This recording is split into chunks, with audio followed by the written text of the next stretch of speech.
আজকের ছোট গল্প উপযুক্ত জবাব। আমি নতুন বউ। দিরাগমনের পর শ্বশুরবাড়িতে প্রথম রবিবার সকাল। এবাড়ির সকলে প্রায় 9টায় ঘুম থেকে ওঠে। আমি 7টায় ঘুম থেকে উঠে বাসন মেজে রান্নাঘর পরিষ্কার করে আমার ঘর দুয়ার ঝেড়ে মুছে পরিষ্কার করে সকলের জন্য চা বানাই। বাকি ঘরগুলোতে, অর্থাৎ যেগুলোতে ননদরা থাকে, সেগুলো পরিষ্কার করা আমার মানা, কারণ সেখানে ঝাড়ু দিলেই নাকি জাবরা লক্ষ্মী দেবী ঘর থেকে বিদেয় নেবেন। বিশ্বাস করুন, আজ অবধি কোনো পুরাণেই আমি এই দেবীর অস্তিত্ব খুঁজে পাইনি। আপনারা কেউ এনার সম্বন্ধে জানেন?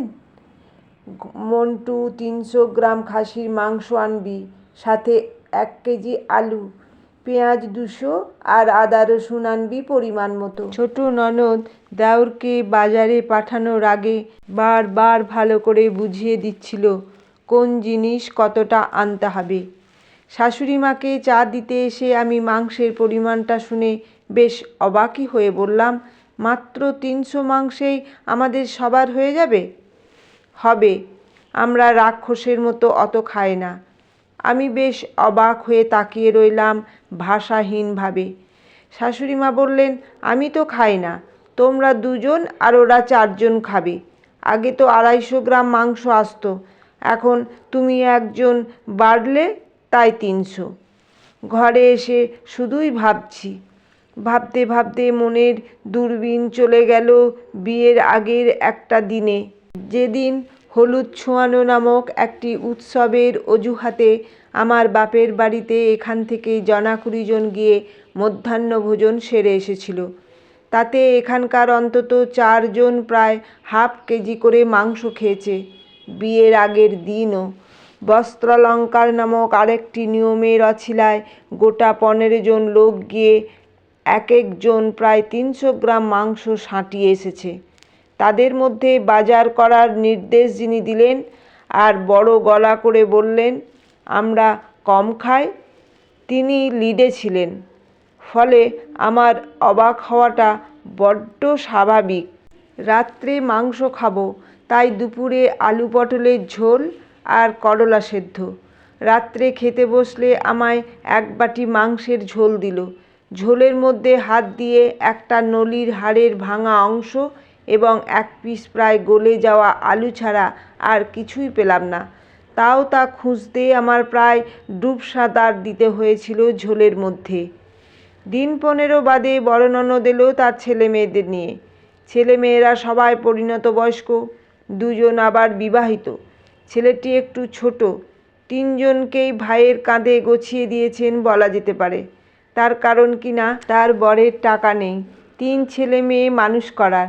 কিন্তু আমি নিজে দেখে এসেছি তাদের অট্টালিকা সমান বাড়ি। বড় ননদ নিজে বলেছেন যে সেই বাড়ি তার স্বামী নিজের এলেম করেছেন। তাহলে কি করে বিশ্বাস করি বলুন তো এদের অর্থকষ্ট?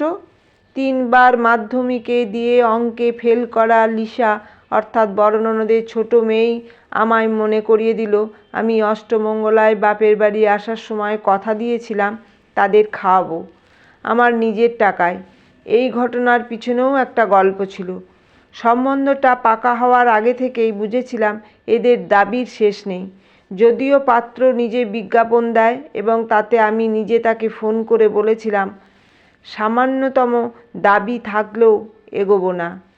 ভদ্রলোক কথা দিল তার কোনো দাবি নেই। কথাটা চরম সত্যি।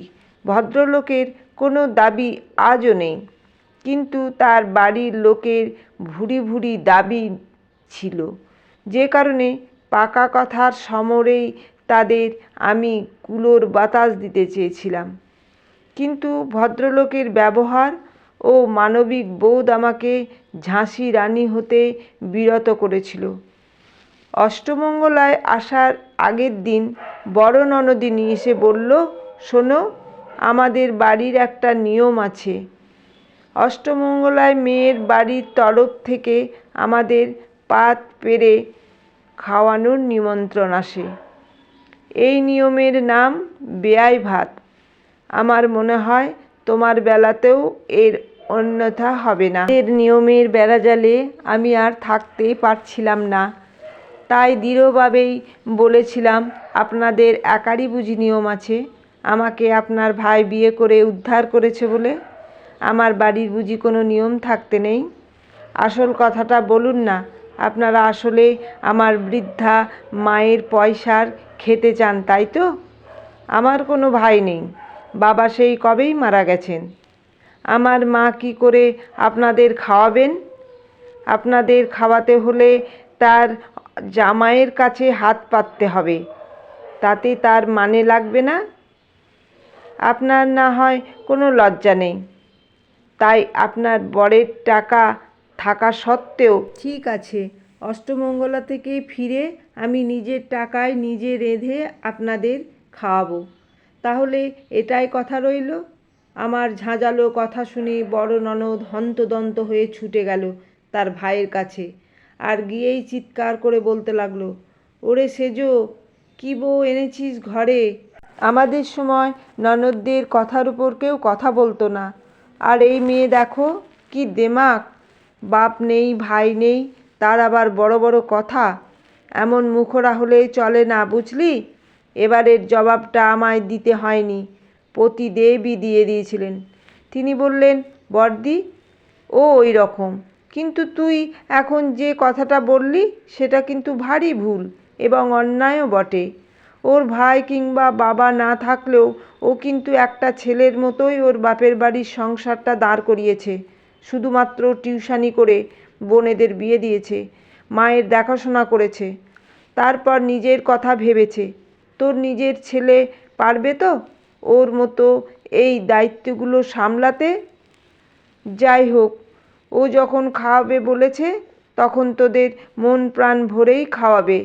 জানিসই তো, যে খেতে ভালোবাসে সে খাওয়াতেও ভালোবাসে।